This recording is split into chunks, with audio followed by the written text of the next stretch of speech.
everybody. This is Kendra and Julian Uncensored. I'm Kendra Lust with my co-host, Julian Marquez, where we talk everything from sports, entertainment, staying fit in and out of the bedroom. And boy, do we have a show to tell you about today. UFC 279. Holy shit. Like, what the hell happened? I would have never expected Chimaev to be 7.5 pounds, I think it was, overweight. I thought it was, first it was 10, then 8, 7.5. So what the hell happened? Well, we know what happened, but pretty incredible. Like, what a freaking card. Yeah, absolutely. It was an intense weekend. I'm telling you, we had the backstage like brawl, the fight presser getting canceled, Chimaev missing weight, about to lose this entire card, about to lose the entire pay-per-view, about to lose the main event, Diaz's last fight, and then all of a sudden everybody worked their butts off to get everything to go to make a card, put a card together that was better than the previous card that was placed. It was insane. I want to know, you were there in Vegas this weekend. Like, what was the chaos like while being in Vegas and hearing all this information? Well, I wasn't technically there. And, I'm going next weekend, but I did get some behind the scenes stuff from friends. So I kind of was there. All I know is, what happened between Holland and Chimaev. I don't know. I caught bits and pieces of them going back and forth. And I remember reading Chimaev calling Kevin Holland, you're a bitch, you're this, you're that, kind of going back and forth. It seems like when Chimaev has a group of people, he talks a big game, but he's not really the gangster that he portrays to be, or that's what's kind of being said about him. So I don't know him personally, but I do know one thing that, after the win, he did win, and we all know that. People were booing him. People do not like him. They don't like the fact that he missed weight. It's disrespectful to the sport. And I'll be honest with you, a pound, 2 pounds, okay, but 7.5 pounds, what that tells me is he wasn't prepared leading up to, fight day, right? He wasn't, because he said, well, the doctor told me to stop cutting weight. Well, that's because it was too dangerous to cut that much, because you were not preparing appropriately. I think he took it lightly, and I disagree with Dana White. Love Dana. However, he should have not given him that fight. He shouldn't. I feel like that was, what does that tell you? Like, if you don't make weight, but you're still allowed to fight, I don't think he should have been able to fight. But because he is who he is, right? He's everyone was looking forward to him fighting. He gave him that fight. I just think it was kind of shitty, because if it were anybody else or somebody who doesn't have a big name like he does, or, future champ, as people are saying, then they wouldn't have been able to fight. So that's how I feel about that. Look, he did miss weight. That's 100% fact. He said that he was down actually lower, and then the doctors, came in to hydrate him, and he still weighed in. So whatever it was, he probably was at a lower weight. He said he rehydrated and got up to a higher weight. That makes sense why we have the 7.5 pounds. The aspect of him not taking the fight, this is the thing. He's a fucking superstar. Yeah. Chimaev is the next big deal. He is the big deal right now. There's no one else doing what he's doing. What he did to Holland in that fight in the first round, Marvin Vettori couldn't finish him. Brunson couldn't finish him. Those are 85ers to Kevin Holland, and those are 85ers. And Chimaev did it in less than 2 minutes and submitted him and didn't take one single strike. Look, this is the thing. He is a star. He is a fucking superstar. He is a fucking animal. And you need him on that card. As much as you want to hate it, as much as you want to dislike it, whatever, he needs to be on that card because he sells. He's the biggest thing over there in Russia and over there on that side of the world. And everyone's going to buy pay-per-views on that side to watch it. Everyone's going to tune in to watch it. Everyone wants to see this, and especially the animosity and hate that Holland and Chimaev had backstage at the presser, that sold the fight even more, and it was one that you had to make for everyone to see. And now we are in the talks. No one cares about his weight cut. And his next fight that comes down, no one's going to care about his weight cut. They're going to bring it up, but they're only going to care about who he's fighting next. Chimaev is a fucking star, and he can get away with it. Yeah. Because if it was somebody else, it wouldn't go the same way because they're not a fucking star. They don't change the meter. They don't move that needle. Okay. Chimaev does. Look at his following. Look at what he's done. Look at it. He's a fucking unreal animal. He is one of a kind. And regardless of what anyone says, he's fucking the real deal. He beat Gilbert Burns. He submitted Kevin Holland in the first round in under 2 minutes. Yeah, he came out of the gate. Thiago Santos, he went the fucking distance with him. Like, think of this. I'm not discrediting his ability. Hands down, he is a talented fighter. And I mean, he's insane. He came out of the gate, I mean, like a freaking like missile. Like he was nuts. Okay, he knew what he needed to do. I mean, he owned Kevin Holland. I'll give him that. I don't know. I don't know that I necessarily agree with the weight cut. He just kind of blew it off. Like, fuck it. Like I'm the shit. I know. And he is, but I don't like that. I still think I don't like the disrespect to the sport. I guess it's here nor there. You know, he did what he came out to do. Look, I understand. I understand exactly where you're coming from. And look, you have to make weight. At the end of the day, it's professional to make weight. I've missed weight. You know, it's been there. And I'm not saying he's right or wrong. Mm-hmm. But he is that one guy right now that they need and they want. They want to push. He's the fucking superstar. And another thing you have to look at is that as fighters inside of the UFC, look at us as products. Mm-hmm. We are a products, and sometimes the product doesn't work. Sometimes the product goes bad, and sometimes you have to shuffle around. The show goes on. You still have to get your end result. If you look at people like that, again, it's messed up to say that I'm a product for the UFC. I can be easily moved around, but that's how it is. You have to make the show run. Regardless, when that thing was going down, they knew they had to have him on there. They knew they had to move things around, move stuff around to make this fight card happen. It is what it is. But there's many other fighters that have missed weight in the previous time, and you don't. The show still goes on. You can hate them, you can bash them, you can do whatever, but they continue to show up, and the show goes on. They forget about it. Look at Charles Oliveira. He missed weight. Not intentionally, but he missed weight. He lost the belt. The whole thing was messed up, but at the same time, rules are rules. He missed weight, and everyone bashes him, but then you know where he's coming from now. Everyone's going to look at this moment and try to talk shit to Chimaev, but he's going to continue to do what he does best, and he's going to continue to excel. So what it's also going to do is continue to add publicity, whether it's positive or negative, towards him, and it's going to make him even more of a powerful, strong athlete in the My thing UFC. is, was he even fined for being overweight? I'm just wondering. Was there a fine? I don't know. I just want to know. Like, okay, so the show went on. Okay, but honestly, Nate Diaz, he sells tickets. He sells pay-per-views. So Chimaev, in my opinion, it was just a little icing on the cake because he's not nearly as entertaining to watch as Nate or the Diaz brothers. I freaking love it. They are, oh my God. I just love them. So, he's boring to watch. He's talented, boring as fuck, but props to him. He's a badass at what he does. And it doesn't matter how you get the win as long as you get the win. Right.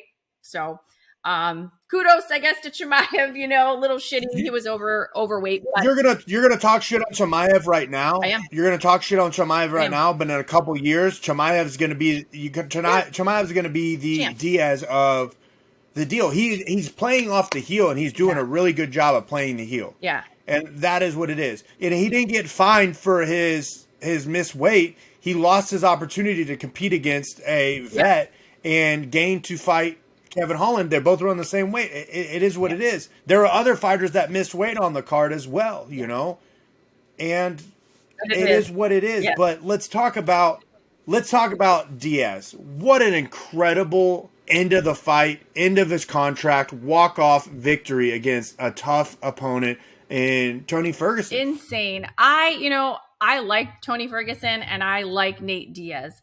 I honestly didn't care who won because if Nate loses, it really doesn't matter. He's still giving you middle fingers up, MFs, like, I'm out, peace. Like, I did what I came to do. Like, my reign is over. I'm a boss. I'm a legend. Like, it didn't matter to him. He was just out there. He loves what he does, like, to the end. You could see he loves what he does, right?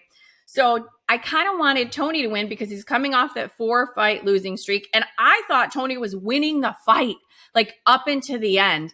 And, he was getting some good shots in on Nate, and Nate, iron chin, gas tank, like he's going to go, go, go, go, go. I've been watching some, oh God, I can't remember the name of it, but it's DC commentating. I think it was Kobe Bryant helped produce it, but it kind of gives you how insight as to how each fighter fights. So it was exciting to me because I had studied a little bit about Nate Diaz and his style and whatever, but that's here nor there. Anyway, so it sucked, but two legends battled. Nate Diaz obviously got the win. And I don't know, what do you think is left for Ferguson, or where do you think his mindset is at this point? Look, you can't take anything away if you lose in that fight. In the fight that they both had, Ferguson trained for a different opponent. Ferguson trained for a shorter fight. Ferguson trained for a different style. So him losing to Diaz in a 4-round fight, or in the 4th round when he only trained for 3, he kept a very high pace, a lot of movement, and that's going to tire you out. I don't care who you are. If you didn't train for that same exact output, then it's not going to be the same. I mean, we saw it earlier in the matchup whenever Zhang Liang fought Rodriguez. Rodriguez started tiring out towards the end of the round because he wasn't training for, he wasn't training for a full camp where him and Kevin Holland took a short notice fight. They were going to have a great matchup against each other. Was it, Julian? 24-hour notice or some shit like that? Like for Rodriguez? Was it that short? Well, no. Because everybody was 24-hour notice. Everybody switched their opponent for 24-hour notice. But they had a few week camp prior to having the fight. They took a short notice fight against Kevin Holland, and Rodriguez took a short notice fight against each other on that card. And it was 24 hours prior to the fight that everything was scuffled around. That is what he's referring to on his post-fight speech. Okay. Now, that would have Tony Ferguson looked phenomenal in 3 rounds, but he was fading in the 4th round. Towards the end of the 3rd, if that was over in 3 rounds, it would be a different story here. Yeah. But he went into the 4th round. You could tell he was tired. You could see that, Diaz was putting the pressure, putting the pace on, throwing more. He was antagonizing Tony. He was wearing out playing that these little leg. Mind games with him. His lead leg was hit. I thought so. I was like, damn, like he was wearing it out. It was bad. And he was doing a lot. And one thing that's crazy that Diaz has, his 1-2 is not like a normal 1-2. It is literally like 2 punches together simultaneously. When he hits that slap 32, the beat between the rhythm is ta-da. It's so fast and so quick. And he kept tagging Ferguson because he had that open style stance. He kept tagging him with that slap 3-2 or that Stockton slap 3-2 that it kept tagging him and hitting him. And with Ferguson moving a lot, getting tired, and also taking a lot of damage in the earlier rounds, it added up. And the entire time you could hear Ferguson's corner telling him, hey, take the shot. And Ferguson took the shot, but Diaz was ready for that. Diaz was absolutely ready for that. He's a high-level jiu-jitsu practitioner, catches that guillotine, gets the finish, gets the tap at 2:09 in the 4th, which is incredible. Like, let's talk about a walk-off right there. But that sequence was all planned out because Diaz had that cardio for that long round. Now, if Ferguson had that similar cardio, it might be a different story. We might have a different matchup. But this should be no downgrade for Tony Ferguson. This should be no knock on his career. This should be no like, oh, do I hang up the gloves? No. Yeah. He competed in a 5-round fight with only 24-hour notice, knowing that he's going in there against a very, very skilled, mental game fighter that was playing those mental games in there. I mean, Diaz was holding the side of the cage talking to Dana about Tony, and it's throwing him off, throwing his rhythm off, throwing everything off. It made him like sit there and think like, what's going on?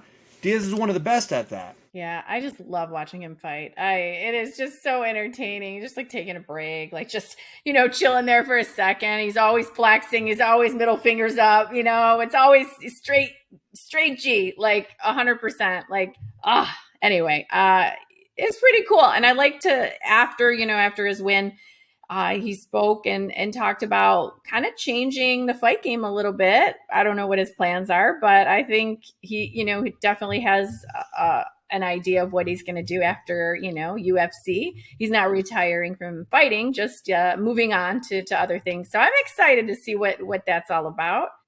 I don't know. It was a great fight night. I mean, I think everything leading up to it was just kind of made it that much more like incredible. So I loved it. So I guess getting back to Chimaev. So I don't know what's next for him. Tell me, because I mean, who knows, right? Whatever he wants. Yeah, whatever he wants. Whatever he wants. Yeah, insane. Literally, whatever he wants. You can't. The thing is that you've developed so much hatred from this past weekend and so much love from this past weekend that you've created yourself in a position where people are going to pay to watch you lose, people are going to pay to watch you win, and people are going to pay. He can do whatever he wants. He's got everything he needs to take. We're talking about he's only had one fight that he's got hit in. I think he took, out of 4 fights that he's had, he's taken 1 strike, and then he took 119 strikes against Gilbert Burns, which, again, Gilbert Burns top of the weight class as well. So what do? You don't rush him into a title fight. He can't deserve a title fight because he didn't get that opportunity to make the weight. He didn't do that. So they can hold him back for a little bit and throw him another fight where he could take a fight at 85 and go with Paulo Costa. That would be huge. Especially, right there. You hear Dana in the presser talk.